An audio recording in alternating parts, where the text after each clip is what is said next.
사랑하는 성도 여러분, 오늘 우리는 사도 요한이 본 하늘의 보좌 앞에 함께 서고자 합니다. 세상은 끊임없이 땅 권세와 보좌로 우리를 억누르고 슬프게 하지만 하나님은 오늘도 말씀을 통해 우리 눈을 열어 하늘의 보좌를 바라보게 하십니다. 모든 시선을 주님의 보좌로 향하게 하시고 우리 다 같이 묵상 기도하시겠습니다.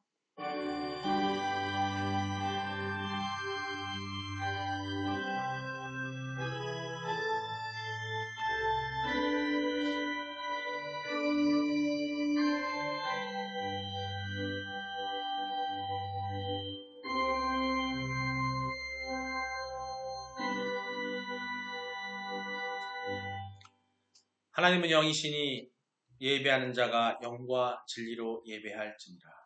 수고하고 무거운 짐진 자들아 다 내게로 오라. 내가 너희를 쉬게 하리라.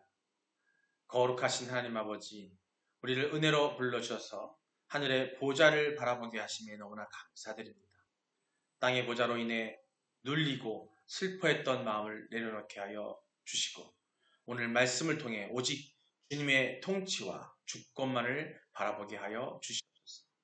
예배드린 동안 우리의 영혼이 새 힘을 얻고 세상에서 다시금 믿음으로 승리할 수 있도록 은혜 내려 주시옵소서. 감사드립니다. 주님의 이름으로 기도드립니다. 아멘. 신앙 고백하시겠습니다. 전능하사 천지를 만드신 하나님 아버지를 내가 믿사오며 그 외아들 우리 주 예수 그리스도를 믿사오니 이는 성령으로 잉태하사 동정녀 마리아에게 나시고 본디오 빌라도에게 고난을 받으사 십자가에 못 박혀 죽으시고 장사한 지 사흘 만에 죽은 자 가운데서 다시 살아나시며 하늘에 오르사 전능하신 하나님 우편에 앉아 계시다가 저리로서 산자와 죽은 자를 심판하러 오시리라. 성령을 믿사오며 거룩한 공예와 성도가 서로 교통하는 것과 죄를 사하여 주시는 것과 몸이 다시 사는 것과 영원히 사는 것을 믿사옵나이다. 아멘. 오늘 말씀입니다. 오늘 말씀 계속해서 요한계시록 4장 1절로 11절입니다. 한 목소리로 함께 봉독하시겠습니다. 이 일 후에 내가 보니 하늘에 열린 문이 있는데 내가 들은 바 처음에 내게 말하던 나팔 소리 같은 그 음성이 이르되 이리로 올라오라. 이후에 마땅히 일어날 일들을 내가 내게 보이리라 하시더라. 내가 곧 성령에 감동되었더니 보라 하늘의 보좌를 베풀었고 그 보좌 위에 앉으신 이가 있는데 앉으신 이의 모양이 벽옥과 홍보석 같고 또 무지개가 있어 보좌에 둘렸는데 그 모양이 녹보석 같더라. 또 보좌에 둘려 24 보좌들이 있고 그 보좌들 위에 24 장로들이 흰 옷을 입고 머리에 금관을 쓰고 앉았더라. 보좌로부터 번개와 음성과 우레소리가 나고 보좌 앞에 켠 등불 7이 있으니 이는 하나님의 7 영이라. 보좌 앞에 수정과 같은 유리 바다가 있고 보좌 가운데와 보좌 주위에 4 생물이 있는데 앞뒤에 눈들이 가득하더라. 그 첫째 생물은 사자 같고 그 둘째 생물은 송아지 같고 그 셋째 생물은 얼굴이 사람 같고 독수리 같은데 4 생물은 각각 6 날개를 가졌고 그 안과 주위에는 눈들이 가득하더라. 그들이 밤낮 쉬지 않고 이르기를 거룩하다 거룩하다 거룩하다 주 하나님 곧 전능하신 이여 전에도 계셨고 이제도 계시고 장차 오실 이시라 하고 그 생물들이 보좌에 앉으사 세세토록 살아계시는 이에게 영광과 존귀와 감사를 돌릴 때에 24 장로들이 보좌에 앉으신 이 앞에 엎드려 세세토록 살아계시는 이에게 경배하고 자기의 관을 보좌 앞에 드리며 이르되 우리 주 하나님이여 영광과 존귀와 권능을 받으시는 것이 합당하오니 주께서 만물을 지으신지라 만물이 주의 뜻대로 있었고 또 지으심을 받았나이다 하더라. 아멘. 할렐루야. 성령 충만을 위해 성령의 내주를 믿는 여러분 되시기를 축원합니다. 서로 인사하시겠습니다. 하나님은 당신을 사랑하십니다. 하나님은 당신을 사랑하십니다. 예수님이 당신과 함께 계십니다. 예수님이 당신과 함께 계십니다. 성령님이 당신을 이끌어 주십니다. 성령님이 당신을 이끌어 주십니다. 그래서 당신의 하나님의 약속을 볼 수 있습니다. 그래서 당신의 하나님의 약속을 볼 수 있습니다. 아멘. 네. 여러분 약속 받으신 분들입니다. 항상 기뻐하시고 성령이 내 점을 믿으시길 바라고 또 성령 충만으로 우리 사명 감당하는 우리가 되시기를 축원합니다. 예, 오늘 제목은 함께 읽어볼까요? 성도는 시작. 성도는 땅의 보좌로 인한 슬픔을 하늘의 보좌로 씻습니다. 예. 사람들은 흔히 천국을 금은 보화와 아름다운 집들로 상상합니다. 예. 실제로 그러신 분들이 많이 있어요. 갑자기 천국을 다녀오신 분도 간혹 간증을 하시는 분이 계시잖아요. 그렇죠? 요새는 많이 못 들었는데 과거에도 많이 있었던 거고.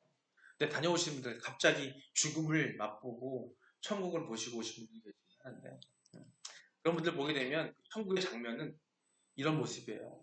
금은 보화, 아름다운 집, 그런 것들이 있는 것도 되어 있는데 뭐 계시록에 나와 있지만 그러나 그 천국의 첫 장면은 그 어떤 보화도 아닌 뭐가 있냐면 하늘에 보좌가 있다는 게 중요해요.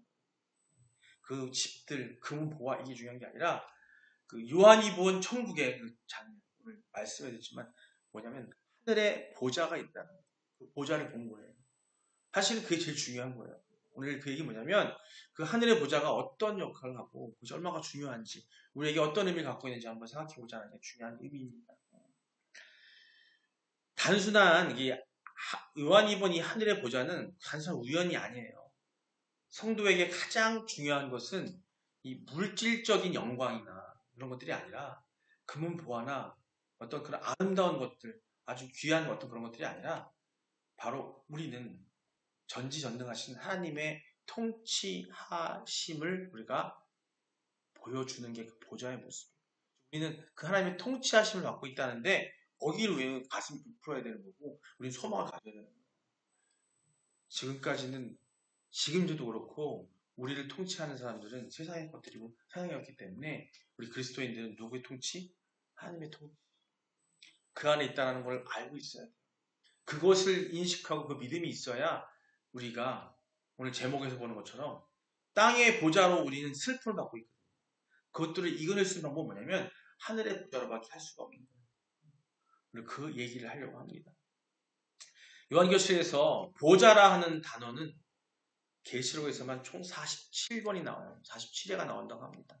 이는 요한이 특별히 하나님의 보좌에 깊은 관심을 두었음을 나타내고 있어요. 요한이 두었겠어요? 보여주신 거죠.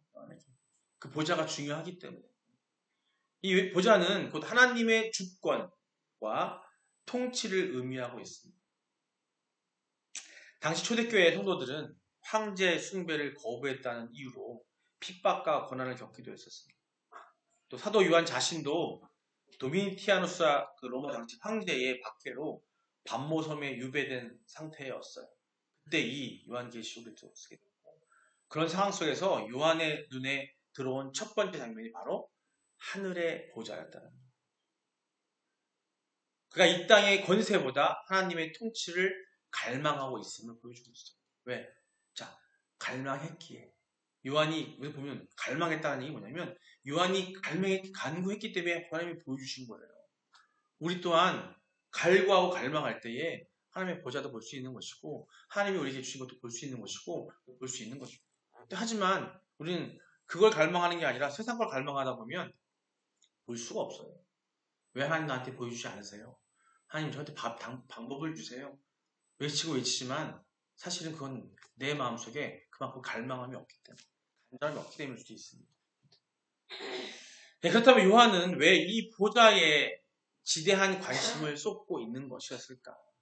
이 요한의 이 관심을 통해서 우리가 어떻게 해야 되고 어떤 삶을 살아야 되냐 한번 더 깨닫기를 바랍니다. 그것은 보좌가 하나님의 통치권을 나타내는 상징적인 표현이라고 아까 말씀드렸죠. 이 보좌는 하나님의 통치권을 말합니다. 이 세상을 통치할 수 있는 그 권력에 대한 그 징표예요. 보좌가. 열왕기상 22장 19절을 보면 보좌가 하나님의 통치권을 나타낸다는 것을 확인할 수가 있습니다. 열왕기상 22장 19절 함께 보겠습니다. 함께 읽겠습니다.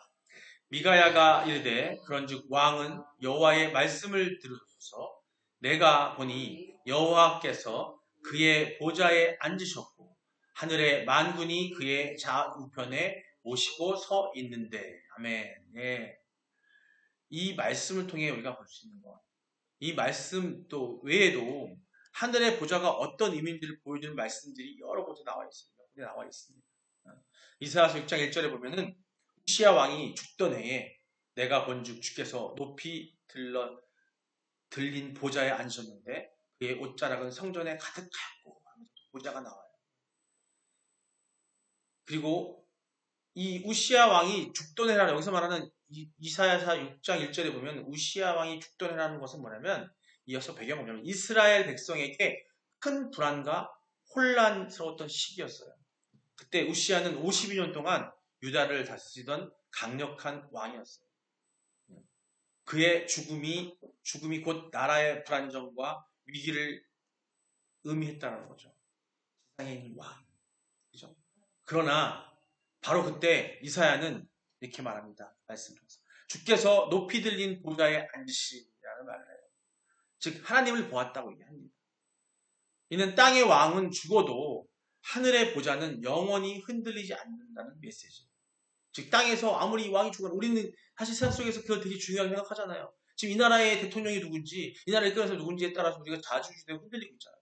하지만 이때 이사야는 얘기합니다. 주께서 높이 들린 보좌에 앉으신, 즉 우리가 지금 이 세상에서 그 세상 땅에 있는 그 땅에 있는 보좌들에게 뒤흔들리고 흔들리고 그것 때문에 자주지되고 슬퍼하고 힘들어하고 고통받고 있지만 여전히 하나님께서는 하늘에서 그 보좌에 앉아 계신다요. 보좌에 앉으신 하나님이 통치하시고 계시고 다스리고 계시기 때문에 그 모든 역사를 주관하고 계신다는 겁니다. 지금 이 순간도 주관하고 계신다는 얘기를 하고 있어요. 또한 그의 옷, 말씀에 나옵니다. 그의 옷자락이 성전에 가득하다라고 이사야서에 나옵니다. 하나님의 거룩과 영광이 온 성전에 가득 채웠다라는 건 이게 뭐냐면 이 보좌는 하나님의 절대적 주권과 거룩하신 임재를 보여줍니다. 여기 지금 열왕기상 22장 19절에 나온 것도 여기 나온 것처럼 미가야가 이르되 그런즉 왕은 여호와의 말씀을 들으소서. 여기서 말하는 이 왕은 지상의 왕을 말하는 거예요. 들으소서 여호와의 말씀을 들어서 내가 보니 여호와께서 그의 보좌에 앉으셨고 하늘의 만근이 그의 우좌편에 모시고 서 있는데. 예, 걱정하지 마세요. 지금 왕이요, 지금 이 위기에 처한 이 나라를 위해서 걱정하지 말아라. 우리는 하나님 믿고 있고 여호와의 말씀을 듣고 있기 때문에 그 말씀을 들어라. 여호와께서 그의 보좌에 앉으셨기 때문에 우리를 다 통치하고 계시다는 것을 얘기하고 있는 거예요. 우리는 걱정할 게 아니라는 거죠. 에스겔서를 통해서도 보좌가 나옵니다. 여러 가지 나오는데, 예, 한마디로 정리하면 절대 주권을 얘기하는 거예요. 이 하나님의 보좌라는 이 요한이 봤던 이 보좌는 뭐냐면 하나님의 절대 주권을 얘기하는 거고, 또 하나님의 거룩과 심판을 얘기하는 것이고, 하나님의 영광과 임재를 얘기하는 것이고, 하나님의 언약과 은혜를 얘기하고, 또 그리스도의 중심이 있다는 걸 얘기합니다. 그럼 절대 주권이 뭐냐? 이사야가 본 보좌처럼 땅의 왕은 사라지지만 하늘의 왕권은 영원하다는 것입니다. 거룩한 심판은 무엇이냐? 불과 단세 같은 모습은 하나님의 거룩한 심판을 상징하고 있어요. 영광과 임재, 성전을 가득 채운 옷자락, 무지개 같은 광채, 하나님의 충만한 임재와 영광을 드러냅니다. 언약과 은혜, 무지개는 하나님의 언약과 은혜를 상기시키고 또 보좌가 단순히 심판의 자리만 있는 것이 아니라 은혜의 자리에 있음을 이야기하고 있습니다. 이사야서와 에스겔 또 열왕기상에서 보였던 그 보좌는 하나님은 여전히 살아계시고 거룩과 영광으로 온 세상을 다스리시는 통치자이심을 드러내고 있습니다. 동시에 그 보좌가 은혜와 언약 그리고 장차 오실 메시아 예수 그리스도의 영광과 연결된다는 중요한 신학적 의미를 그 구약에서 이미 보여주고 있다는 거예요. 다시 말해 요한이 무엇보다 관심을 가지고 있는 것은 하늘나라에서 얻게 되는 면류관이 아니라 하나님의 통치하심이라는 거예요.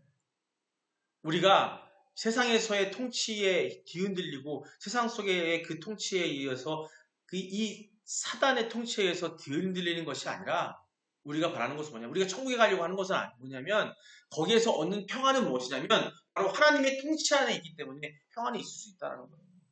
절대적이고 우리에게 영원한 은혜와 평안을 주실 수 있고 우리를 지켜줄 수 있는 분은 오직 하나님밖에 없으시기 때문에 그분의 그 통치하심이 안에만 들어가 있다면 우리는 지금 이 세상에서 겪는 고통과 어려움들을 고민할 필요가 없게 된다는 얘기입니다. 그걸 지금 요한은 바라보고 있다는 거예요. 요한은 당시 많은 사람들은 지상의 보좌인 가이사의 보좌에 의해 고통을 당하고 있었습니다. 여기서 막 가이사는 로마의 황제를 말하는 거예요. 가이사라라고 하기도 하고 가이사라고 하는데 이 보좌에 의해 고통을 당하고 있었어요. 황제를 숭배하기를 거부하는 그리스도인들이 로마 제국 내의 이단자이자 암적인 존재로 취급받고 있었습니다. 황제의 입장에서 보면 그들은 로마 제국의 일체성과 자신들의 권력에 도전하는 반체제, 북한이 말하는 그들이 체제를 거부하는 사람을 반동부자라고 하죠. 이때 당시에 이 로마 제국 때의 이 그리스도인들은 로마 제국이 이끌어가는 그 자신을 신격화하는 그 황제를 신격화하는 그것에 도전하는 반체제 반동분자였다라는 거예요. 그리스도인들이. 그렇기 때문에 반드시 정리해야 할 골칫거리들이었습니다. 그리스도인들. 따라서 그리스도인들이 가는 곳에는 항상 핍박이 따랐어요.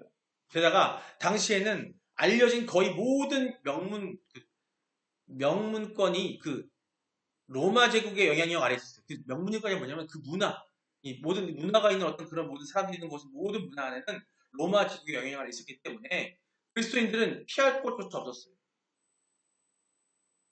사도 요한은 자신도 자신을 신격화하여 우리 주, 우리 신으로 부르는 그렇도록 한 그 아까 말씀드린 도미니티아누스 당시 황제의 명령을 거부하다가 반모섬에 유배되었던 거예요. 그런 상태였다는 거예요. 그래서 이런 고통과 핍박 속에 있는 요한을 비롯한 초대 교회 그 당시의 성도들이 가장 바라고 소망하는 것이 무엇이겠습니까? 주께서 어서 재림하셔서 직접 통치하시는 것이 바로 그들이 바라는 것입니다. 이런 바람을 가지고 있던 사도 요한이 환상 중에 하늘나라에 올라가서 가장 관심을 기울인 것이 바로 뭐냐면 그 보좌에 관심을 기울인 거예요. 다른 게 아니라 요한에게 필요했던 것은 뭐냐면 그런 핍박과 고난과 어려움 속에서 그 우상을 섬기고 우상을 성이라고 강요하는 그 로마 제국에 있을 때에 다른 통치가 아니라 하나님의 통치가 필요했던 거예요. 그래서 환상 중에 올라갔을 때 요한이 바랬던 건 바로 뭐냐면 바랬던 관심 있는 건 바로 딴 게 아니라 하나님의 보좌였다는 거예요. 그리고 그로 인해 그는 큰 위로를 받아요. 그 보좌를 보면서 확신을 갖는 거예요. 하나님께 보여주셨으니까. 즉 요한은 그곳에서 이 세상의 진정한 통치자가 바로 하나님이시라는 것을 알게 됩니다. 하나님을 뵙는 순간 마음속에 품고 있던 지상의 권세로부터 받는 그런 핍박과 소름이 싹 씻겨 나갔다는 거예요. 그걸 느꼈다는 거예요. 그리고 요한이 쓴 이 계시록을 읽는 많은 성도들 또한 이 우주의 진정한 통치자, 이 세계의 이 온 우주의 하나님의 이 통치자는 하나님이라는 것을 하나님을 바라보고 가이사의 보좌로 인해 당하는 고통에서 승리할 수 있을 것을 확신하는 마음을 갖게 된다는 겁니다. 사랑하는 성도 여러분, 여러분께는 요한 시대와 같은 반기독교 정부가 없어서 다행이라고 생각하십니까? 지금 우리나라가 반기독교 정부인가요? 종교의 자유가 있지만 지금 반기독교 정부의 모습이 보이는 경우도 지금 많이 있어요. 그래서 지금 우리 그리스도인들이 그때처럼 이겨내던데 바로 어떻게 이겨내는가 그거를 오늘 얘기하고자 합니다. 명심하셔야 돼요. 우리에게 땅의 보좌는 꼭 반기독교 정부를 가리키는 것이 아닙니다. 우리가 하나님의 말씀대로 살려고 할 때 이를 핍박하고 방해하는 이 땅의 모든 요소가 다 땅의 보좌인 거예요. 한참 코로나 때, 팬데믹 때 우리가 예배를 드리지 못하게 하고 하나님을 섬기지 못하게 하고 하나님께 예배 드리지 못하게 했던 것 또한 그건 반정부가 아니라 반정부에서 그랬던 거예요? 아니에요. 우리가 하나님과의 소통을 방해하고 하나님 말씀대로 살려고 하는 걸 방해하는 것 자체가 그게 잘못된 거라는 거죠. 이 땅의 모든 이런 것들이 다 땅의 보자들이라는 겁니다. 눈에 보이는 것으로는 친구와 가정일 수도 있어요. 직장 또는 지역사회에서 땅의 보자로서 우리를 핍박할 수 있습니다. 내가 가정에 있는데 내가 하나님 예수를 믿고 그리스도와 소통하고 그리스도 안에서 있고 말씀대로 살려고 하는데 내 남편이 방해를 해. 내 아내가 방해를 해. 내 자식들이 방해를 해. 아니 내 부모가 방해를 해. 아니 내 친척들이 방해를 해. 그게 바로 땅의 보자들에 의한 우리의 핍박을 받는 것일 수 있습니다. 단순히 어떤 위정자가 정치가가 우리를 핍박하는 걸 넘어서 우리 안에, 우리 바로 근처에, 우리 옆에 그런 것들이 있다는 거예요. 눈에 보이지 않는 것으로 지배적인, 또 눈에 보이지 않는 것으로 또 뭐냐면 문학적인 어떤 사조들, 문학적인 흐름들, 아니면 사회 정치, 비기독교적인 어떤 규범 이런 것들, 이게 뭐예요? 공산주의, 사회주의 이런 모든 것들이 바로 우리 기독교회, 그리스도교회에 반하는 하나님의 통치권에 반하는 땅의 보좌의 우리 핍박이라는 거예요. 그런 것들이. 그럼 우리가 그런 곳에서 이겨나가기 위해서는 우리는 요한이 봤던 것처럼 하늘의 보좌를 보고 하늘의 보좌에 우리가 의지하고 하나님의 보좌에 우리가 있음을 믿고 살아야 한다는 겁니다. 바로 이런 터부터 이런 땅의 보좌의 그런 고통들로부터 오는 고통은 비록 순교를 강요하지는 않지만 성도의 마음을 슬프게 하는데 충분합니다. 로마 시대 때처럼 과거에 기독교를 파업할 때처럼 순교를 해야 되는 상황은 아니지만 우리에게는 우리의 가슴을 아프게 하고 우리 그리스도인의 가슴을 후흡하는 데는 충분하다는 얘기예요. 그러나 성도는 하늘 보좌를 바라봄으로써 유한한 한계가 있는 이 땅의 권세들로부터 오는 슬픔을 온전히 이길 수가 있게 되는 겁니다. 왜냐하면 주님의 보좌는 우리가 당하는 고난이 유한함을 증거해주고 또한 받는 고난조차도 모두가 하나님의 통찰에 있음을 알려주고 있기 때문에 지금 우리가 고통받고 있는 거 힘들다고 하지만 우리는 그리스도인으로서 하나님의 보좌를 바라보고 있고 천국에 갔을 때 하나님의 보좌와 함께하고 그 편에서 함께 세상을 통치할 수 있는 날이 온다는 얘기를 하고 있는 겁니다. 그거를 바라보고 우리는 지금 이 땅에서의 고통과 어려움을 이겨나갈 수 있는 힘이 될 수 있다는 거예요. 마무리해 봅니다. 하늘의 보좌는 모든 권세 위에 계신 하나님의 통치를 나타낸다고 말씀드렸습니다. 성도는 그 보좌를 바라볼 때 땅의 보좌로 인한 슬픔을 씻겨 내릴 수 있습니다. 시편 103편 19절입니다. 함께 읽겠습니다. 여호와께서 그의 보좌를 하늘에 세우시고 그의 왕권으로 만유를 다스리시도다. 아멘. 이 말씀은 하나님께서 하늘 보좌에 앉아 만물을 다스리신다는 것을 선언하고 있어요. 중요한 건 뭐냐면 하나님의 보좌가 하늘에 있다는 사실입니다. 땅의 보좌는 언제든지 무너질 수 있고 권세자는 바뀔 수 있습니다. 이 나라의 대통령이 자꾸 바뀌고 많은 일들이 있고 있을 수 있어요. 하지만 하나님의 보좌는 하늘에 세워졌기 때문에 영원히 흔들리지 않습니다. 그의 왕권으로 만유를 통치하시더라는 말씀은 눈에 보이는 세상만이 아니라 보이지 않는 영적 세계까지 하나님의 권세 아래 있음을 이야기하고 있습니다. 따라서 성도가 땅에서 억압과 슬픔을 경험할 때 이 말씀은 그 모든 일도 하나님의 왕권 아래 있다라는 사실을 상기시켜줍니다. 우리가 억압받고 핍박받고 힘들어하고 있는 모든 것 또한 하나님의 통치 아래 있기 때문에 우리가 위로를 얻을 수 있는 것은 상황이 바뀌고 변동되어서가 아니라 하나님의 보좌가 이 땅의 상황들이 바뀌고 내가 힘들고 어렵다가도 상황이 바뀌어서 좋아진다는 것, 그런 것이 아니라 하나님의 보좌가 언제나 우리 위에 있다는 사실이에요. 그것 때문에 우리가 안도하고 이겨나갈 수가 있는 겁니다. 세상이 바뀌어서 위정자가 바뀌고 나라가 뒤바뀌고 저 북녘 땅이라 할지라도 저 북녘 땅에 희망이 있는 것은 뭐냐면 그들에게 지하에서 그리스도를 믿고 하나님 믿고 말씀대로 살려고 하는 사람들이 있다라는 거예요. 그리고 우리가 힘써야 하는 건 그들에게 가서 하나님의 말씀을 전하고 우리가 기도를 통해서 할 수 있는 것은 뭐냐면 우리가 당장 총칼로 가서 싸워서 이겨서 없애는 게 중요한 게 아니라 그들로 하여금 하나님이 저 하늘에서 하나님의 보좌에서 우리를 통치하고 있다는 것을 믿게 만드는 거예요. 그럼 우리가 단단해져야 된다는 겁니다. 우리가 북녘 땅에 있는 저들과 또 하나님을 알지 못하는 공산주의 국가에 있는 그들과 그렇지 않는 공산주의 말고 하나님을 반하는 땅의 권세에 있는 땅의 보좌에 있는 그것에 퉁쳐 있는 사람들과 우리와 사실은 다른 게 없다라는 거예요. 지금 우리는 그리스도 안에서 평안에 있는 것 같이 느껴지는 것 같지만 그로 인해서 그렇기 때문에 우리가 세상에 자꾸 물드는 거예요. 우리도 그 위기 속에 있다는 거예요. 이 세상 어느 한 곳에 세상의 보좌에 세상의 땅의 보좌대에 의해서 통치받지 않는 곳은 없다라는 거예요. 미국, 대한민국, 유럽의 기독교 국가들 말이 기독교 국가지만 실제로 들고 봤을 때는 국가 차원을 넘어서 거기에도 또한 땅의 보좌에 의해서 흔들리고 있다라는 겁니다. 마태복음 19장 28절입니다. 함께 읽어보겠습니다. 예수께서 이르시되 내가 진실로 너희에게 이르노니 세상이 새롭게 되어 인자가 자기 영광의 보좌에 앉을 때에 나를 따는 너희도 12보좌에 앉아 이스라엘 12지파를 심판하리라. 아멘. 예수님은 제자들에게 장차 올 영광의 보좌를 약속하셨습니다. 여기서 영광의 보좌는 최종 심판과 구원의 완성을 의미하는 거예요.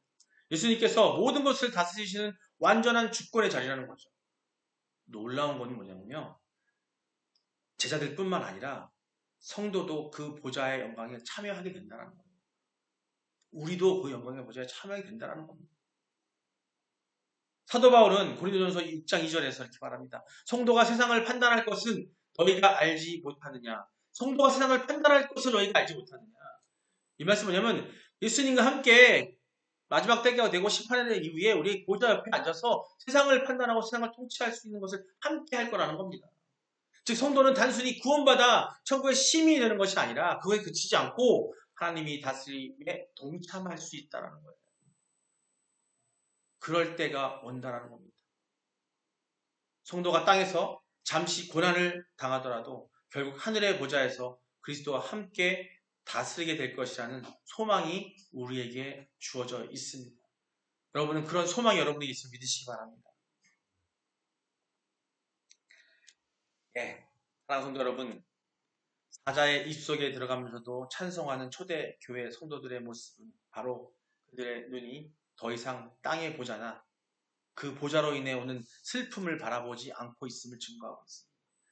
그들의 눈은 하늘의 보좌와 그곳에 앉으사 전 우주를 통치하시는 하나님께 고정되어 있다는 거예요. 누구도 그들을 슬프게 하거나 꺾을 수 없다는 겁니다. 여러분들에게도 저에게도 우리 모두에게도 이런 동일한 역사가 있기를 원합니다. 우리는 땅의 보좌가 아닌 하늘의 보좌를 누리는 사람입니다. 지상의 어떤 것도 우리를 영원히 슬프게 할 수 없습니다. 그러므로 하늘나라 백성답게 하늘 보좌를 바라보고 매 순간 어려움과 고통 안에서 이기고 승리하는 성도들 다 되시기를 주님으로 축원합니다. 같이 함께 말씀을 통해 드는 것을 갖고 기도할 텐데요. 통성으로 기도하기 원합니다. 먼저 이렇게 기도했으면 좋겠습니다. 주님, 땅의 보좌가 주는 억압과 슬픔을 하늘의 보좌로 씻게 해달라고 기도하시고요. 우리 가정과 교회가 하나님의 주권과 통치에 순종하게 해달라고, 우리 모두가 이렇게 순종할 수 있는 우리가 되게 해달라고, 또 고난 중에 있는 지체들이, 우리 주변에 있는 모두들이 하늘 보좌를 바라보게, 또 하나님을 알지 못하는 그들이 하나님을 알므로써 왜 알아야 되는지를, 그것이 하늘 보좌를 바라볼 수 있는 그리 될 수 있도록 그들을 위로하고 또 소망을 얻게 해달라고, 우리 같이 주여 한번 부르고 기도하겠습니다. 주여! 아버지 사랑의 하나님, 오늘 말씀을 통해서 우리에게 주신 하늘 보좌를 우리가 바라고 소망하는, 우리가 면류관이 아니라 천국에 왔을 보석과 귀한 어떤 그런 것들이 아니라, 아름다운 풍경들이 아니라, 우리의 평안함과 편안함이 아니라, 중요한 것은 하늘 보좌에, 하늘의 보좌에 계신 그 통치하심과 역사하심을 우리가 깨닫게 하여 주시옵소서. 아버지, 그걸 믿고 바라보는 자들이 하시고 또 소망을 갖는 자들이 하시옵소서. 주님, 땅의 보좌가 주는 억압과 슬픔을 그 하늘의 보좌로 씻게 하여 주시옵소서. 우리의 가정과 교회가 하나님의 주권과 통치에 순종하게 하여 주시옵소서. 고난 중에 있는 우리 주변에 있는 모든 지체들, 또 하나님을 알지 못하는 모든 이방인들에게 그들에게 하나님의 소망, 아버지 복음을 전함으로써 하늘의 보좌를 바라보게 하시고 그들로 하나님의 위로와 소망을 느낄 수 있는 그런 은혜를 허락하여 주시고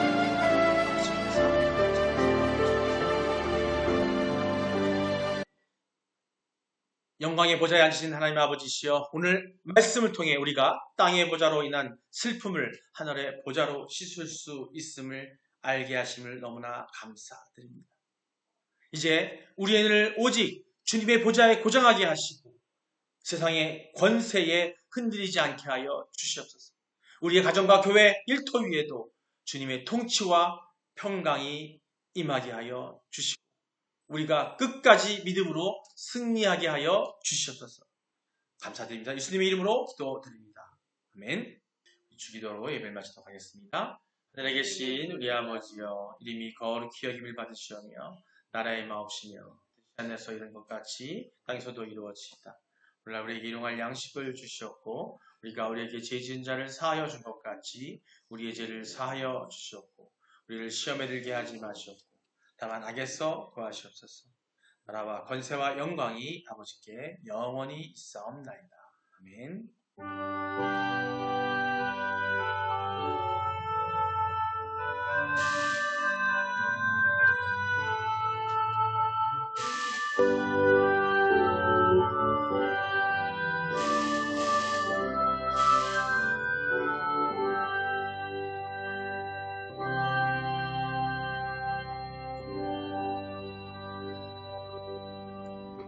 할렐루야, 주님께 고맙습니다. 고맙습니다.